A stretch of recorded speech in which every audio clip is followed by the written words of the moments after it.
ఇంతమంది ముందు మాట్లాడాలంటే చాలా భయం. బట్ ఈ మూవీయే నన్ను బయటకు తీసుకొచ్చిందేమో అన్న ఫీలింగ్ నాకు వస్తుంది ఇప్పుడైతే.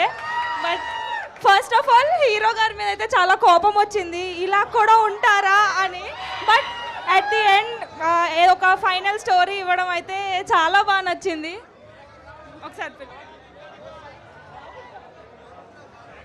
మీరు ఎక్కువ డైలాగ్స్ చెప్పలేకపోయినా కూడా షార్ట్ అండ్ స్వీట్గా మీరు చెప్పిన ప్రతి డైలాగ్ ఇక్కడ టచ్ అయిపోయింది. ఓవరాల్గా మూవీ అయితే చాలా చాలా చాలా బాగా నచ్చింది. అంటే ఫస్ట్ రావడం అయితే అంత ఇంట్రెస్ట్తో రాలేదు నేను, frankly speaking.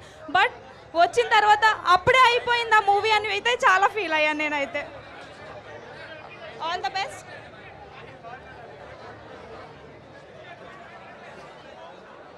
All the very best for your next movies and all. We will definitely support you.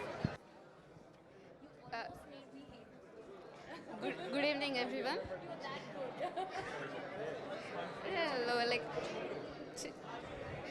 చిన్నప్పటి నుండి ఇంట్లో నాన్న దగ్గర పెరిగి తన ఎమోషన్స్ తన వైపు నుండి ఎట్లాంటి ప్రపంచం చూడలేదు. వన్స్ కాలేజ్కి వచ్చిన తర్వాత she saw the world through his boyfriend's eyes.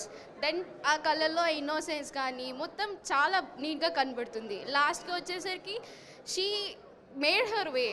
మొత్తం లైక్ ప్రపంచం తన కళ్ళ నుంచి చూసింది. That fearfulness, that daring, dashing, it's very ప్రతి ఒక పర్స్పెక్టివ్ని చాలా క్లియర్గా జనాలందరికీ చాలా సటిల్ వేలో పోర్ట్రే అయింది sir. Like and your thing I'm still amazing. Hello everyone. Actually ఒక ఉమెన్ సైడ్ నుంచి ఇంత బ్యూటిఫుల్గా తీశారు అంటే I couldn't expect more. And ఇందాక ఎవరో అన్నారు ఇది అందరి మన బాధ్యత, మనం కాపాడాలి ఇట్లాంటి ఫిలిమ్స్ అని. I truly respect that. మనం అందరం ఇలాంటి ఫిలిమ్స్ని రెస్పెక్ట్ చేయాలి.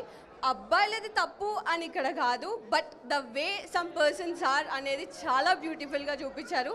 I really like it. Thank you team.